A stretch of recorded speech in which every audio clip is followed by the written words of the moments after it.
suatu ketika lagi, teman diminta untuk pembersihan rumah. Dia capek, tapi karena dipaksa, dan yang maksa itu orang Cina, pelit lagi kan. Duh, yang memanggil orang Cina pelit lagi, minta rupiah pembersihan lokasi rumah dan toko.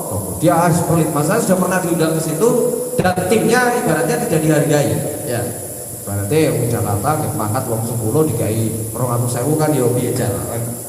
Akhirnya dia menggunakan ilmu hipnosis, metaphysical hipnosis, pura-pura paham dunia gaib. Ini yang sering terjadi di dunia entertainment itu. Dukun-dukun yang terkenal itu kalau di Jakarta mainnya ini. Kalau makanya cepat sugih, tapi dia bukan dukun, dia dukun palsu. Tapi dia demi temannya. Jadi dia berangkat serombongan, itu begitu masuk rumah semua keluar. Jadi dia langsung seolah-olah sudah tahu hal yang sebenarnya. Begitu mau masuk rumah, halo, assalamualaikum, waalaikumsalam, Pak Ustaz. Dia langsung seolah-olah jengkang. Temennya yang di belakang disetting seolah-olah jengkang juga. Wah, ya kan asik kan? Keluar semua keluar. Dia langsung masuk, langsung salto, guling-guling. Wis pokoknya atraksi sehebat mungkin. Setelah itu matikan lampunya, matikan lampunya di luar, matikan kan? Betul ya? Tunggu di luar semuanya, biar saya selesaikan di sini sendirian. Tinggal merokok kira-kira habis 2 batang. Ternyata amplopnya malah 1,5 juta. Sedikit action jadi 1,5 juta. Tapi ini janganlah digunakan untuk teman kita sendiri. Kalau misalkan klien atau pasien yang kurang ajar ya nggak apa-apa, sekali dikerjain seperti itu. Yang penting sisi manfaatnya benar-benar ada. Benar-benar kita lakukan pembersihan yang benar-benar kita lakukan. Kita rukyah juga benar-benar kita rukyah, hanya saja supaya pertukaran energinya itu sepadan. Kita bukan kok memperjuangkan untuk diri kita sendiri, tapi untuk memperjuangkan teman-teman kita yang ikut satu tim. Ya, kalau mereka pulang bawa oleh-oleh yang bisa dikasihkan kepada anak dan istrinya, besok kalau berangkat lagi rukmas atau apa kan semangat, didorong, disupport. Ya, tapi kalau setiap mengadakan kegiatan malah keluar uang nggak pernah dapat apa-apa, istri di rumah malah marah-marah. Kegiatan mulu nggak ada habis-habisnya. Seperti itu pasti. Benar apa? Benar. Benar ya. Jadi harus beriman. Sekali lagi ada kekuatan tak terlihat yang mengendalikan kehidupan kita, yaitu apa yang ada di pikiran bawah sadar. Nah, keilmuan inilah yang dipelajari di hipnosis dan dan semua turunannya, termasuk hipnoterapi. Misalkan mau kita arahkan ke dunia jual beli, ya begitu itu. Kalau kita tadi tanya tentang apa masalahnya untuk dunia terapi, nah untuk jual beli juga begitu. Tuliskan kegagalan penjualan yang sudah pernah terjadi pada diri kamu. Kenapa? Pengalaman gagal menjual ini akan menjadi pressure di dalam diri, sehingga kurang percaya diri, kurang pede, harap ngomong gak iso los. Ya, itu dulu yang dicari. Terus keinginanmu apa? Nah, keinginan saya bisa mencapai target bulan ini sekian. Nah, untuk yang negatif kita rilis, kita netralkan. Untuk yang positif kita upgrade, kita support. Nanti ada tekniknya, ya. Untuk parenting itu pembinaan orang tua kepada anak.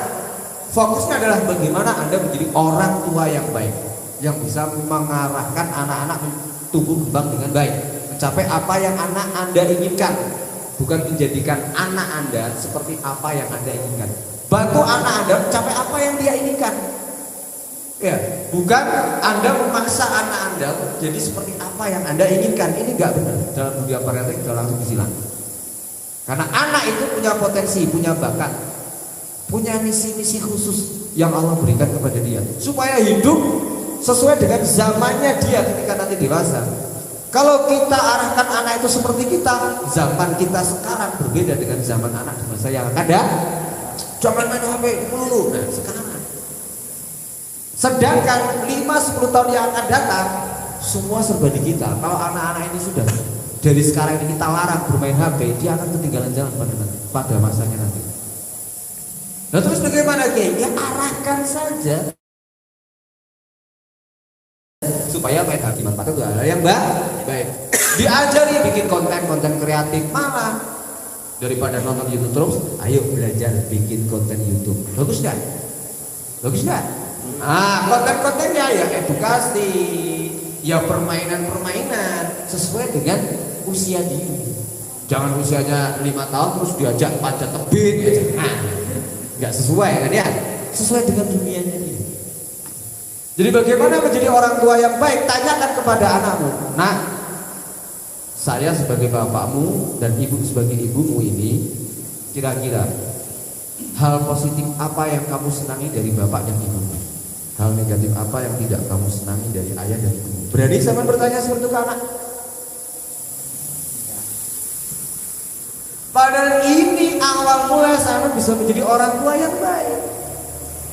Ya, ayo kita fair-fairan, kita sharing, kita terbuka supaya keluarga kita benar-benar bisa sukses dunia akhirat, sakinah mawaddah dunia akhirat, harmonis. Harmonis itu kan tidak ada gerjelan di hati kan ya. Saya kan pada istri, Bu, atau biasanya saya manggilnya apa? Kalau saya manggilnya yang, nah, biasanya saya manggilnya yang sama istri saya.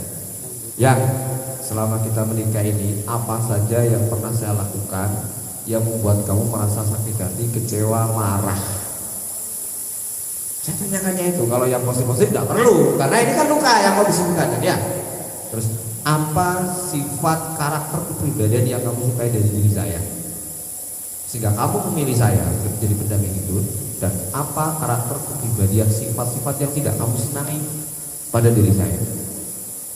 Gantian fair-fairan. Ya, ini kita saling menyembuhkan satu sama lain. Pasti di antara inilah yang menjadikan keretakan hubungan rumah tangga sampai pada meningkatnya kasus perceraian. Kalau sekarang kasus perceraian meningkat karena faktor ekonomi sih rata-rata. Faktor ekonomi dan perselingkuhan. Zaman sekarang saat ini ya, masa pandemi ini. Karena kan emosi menjadi lebih tidak stabil. Karena banyak nganggur, banyak waktu luang di rumah. Akhirnya kan hal-hal sampah-sampah yang tadinya sudah mengendap muncul kembali ke permukaan. Ada kolam itu ibarat pikiran kita. Ada sampah-sampah negatif itu ibarat itu data-data negatif yang sudah mengendap di bawah air kolam. Begitu tenang, ini kan kelihatan dengan jelas satu persatu muncul. Pernah disakiti suami, distimulasi karena belanja kurang. Sebetulnya istri itu kan tidak memikirkan dirinya sendiri sih ya. Kebanyakan istri itu kan memikirkan anak-anaknya sih, bukan untuk dirinya sendiri. Betul enggak, Bu? Betul ya? Betul. Sementara kadang bapak anggap istri ini hanya orang ngerti wong lanang kerjane rekoso, pengen ini kan. Padahal si istri ini yang diperjuangkan pasti anak-anaknya. Oke lah, kita hidup menderita, jangan sampai anak-anak kita menderita, bener ya? Bener. Bapak-bapak juga sebetulnya punya cara pandang yang sama, tetapi dengan cara sikap yang berbeda. Wirid lah, kuene lah, simpen lah, kadang sampai orang duit yang jero peci barang itu kan. Tujuannya bapak itu suatu saat ada hal yang tidak terduga si duit celengan, soalnya nyelengin yang ngisor klambi konangan. Nek ngisor sajadah konangan sempit kene peci. Dilalah konangan bisa, istrinya berpendapat lain, rusuh-rusuhan dan sebagainya. Insyaallah. Sinkron kan ya. Apa yang ada di wilayah bawah sadar kita ini sangat mempengaruhi kehidupan kita. Semua sumber masalah diawali dari situ. Kenapa? Cara penilaian ada dipengaruhi dari situ. Begitu data masuk, data ini akan dibandingkan dengan apa pengalaman yang sudah terjadi dalam hidup kita, maka muncullah menjadi sebuah kesimpulan menerima atau menolak, melakukan atau tidak, suka atau tidak suka. Termasuk dalam kasus-kasus kesehatan juga seperti itu.